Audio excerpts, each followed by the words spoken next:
Okay, Assalamualaikum warahmatullahi taala wabarakatuh. Selamat pagi pada murid-murid Dua Unggul. Okay, hari ini hari Khamis 23 September 2021. Okay, kita teruskan lagi PDPR kita dengan tajuk Menjaga Alam. Okay, kita baca Bismillahirrahmanirrahim dan doa penerangan hati.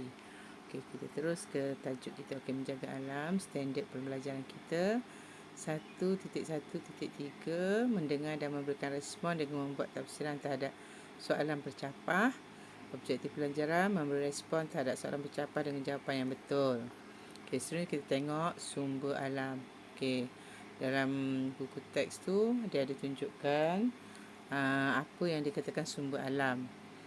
Okey, apa itu sumber alam? Sumber alam ialah sumber-sumber yang ada kat dalam dunia yang Allah cipta untuk kita.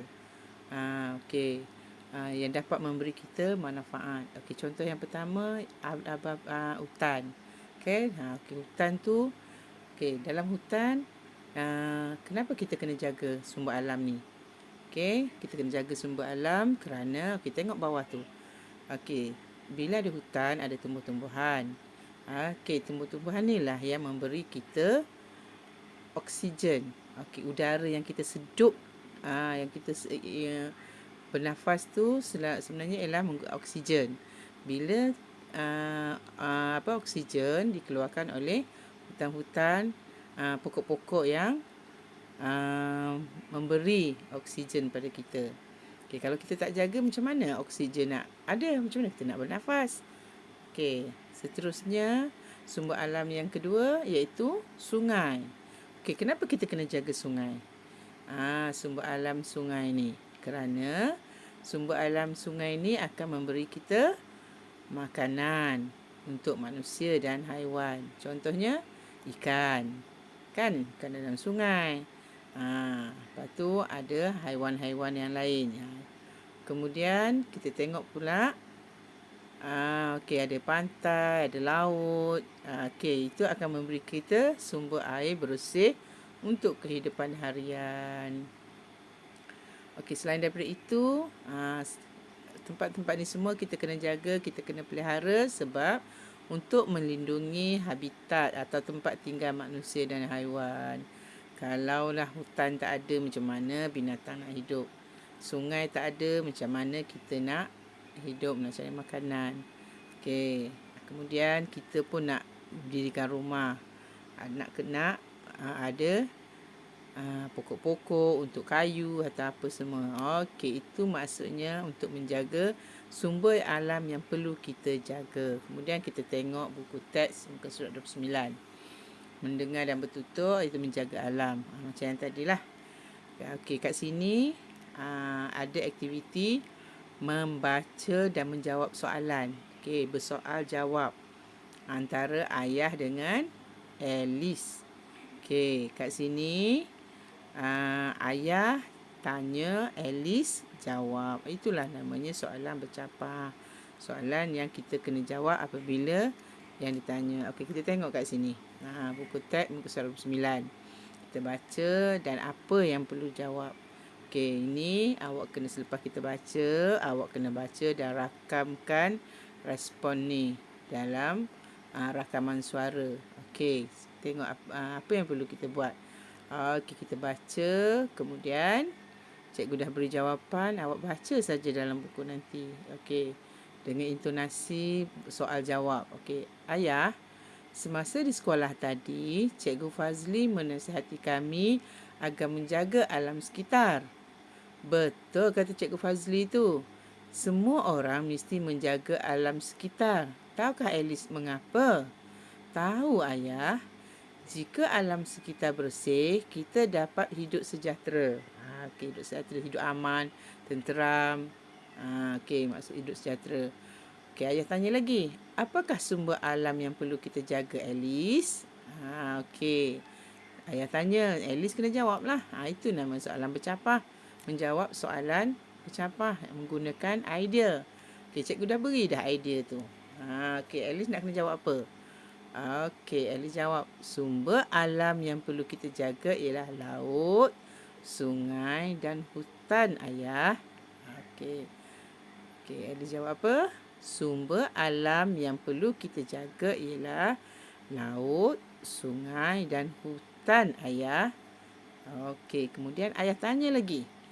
Ayah Alice tanya lagi, bagaimanakah kita menjaga sumber itu? Okey, Alice jawab pula. Okey, apa Alice jawab? Kita boleh menjaga sumber-sumber itu dengan membuang sampah di tempatnya.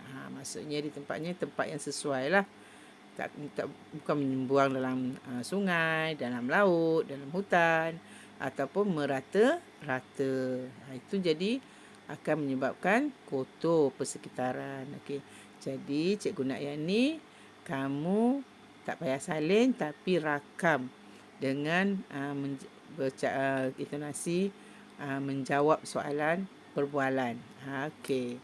Kita tengok pada buku teks buku aktiviti muka surat 31. Tajuknya kesan jerebu. Okey. Yang ni pembakaran kesan jerebu. Kita pernah alami jerebu kan? Awak pernah tahu? Ada beberapa tahun yang lepas kita tutup kerana jerebu. Okey, jerebu tu ialah asap yang menutupi udara kita. Jerebu ni bahaya.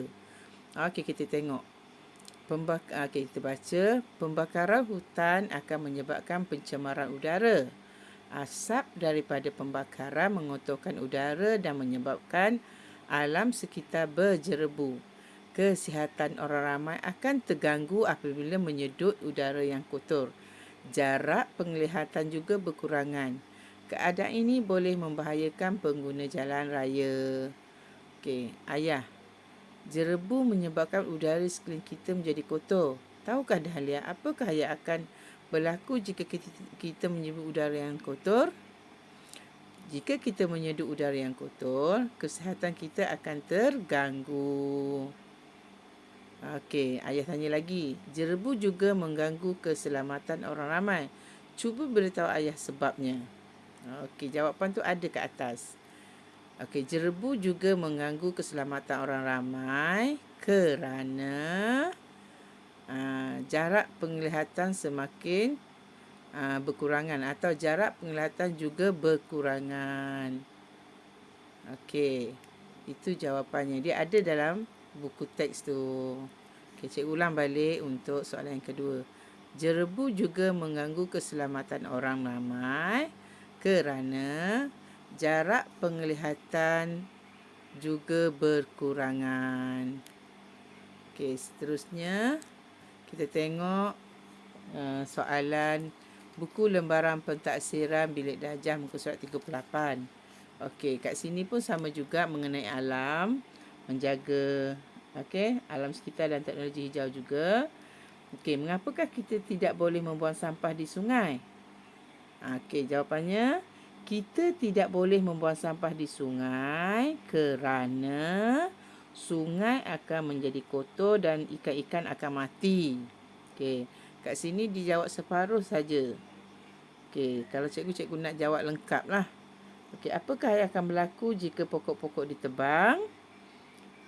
Jika pokok-pokok ditebang, hutan akan musnah dan cuaca akan menjadi panas. Okey, yang ketiga, bagaimanakah kita dapat mengekalkan kehijauan alam? Kita dapat mengekalkan kehijauan alam dengan menanam pokok dan tidak memusnahkan hutan. Okey, cikgu rasa kamu boleh jawab.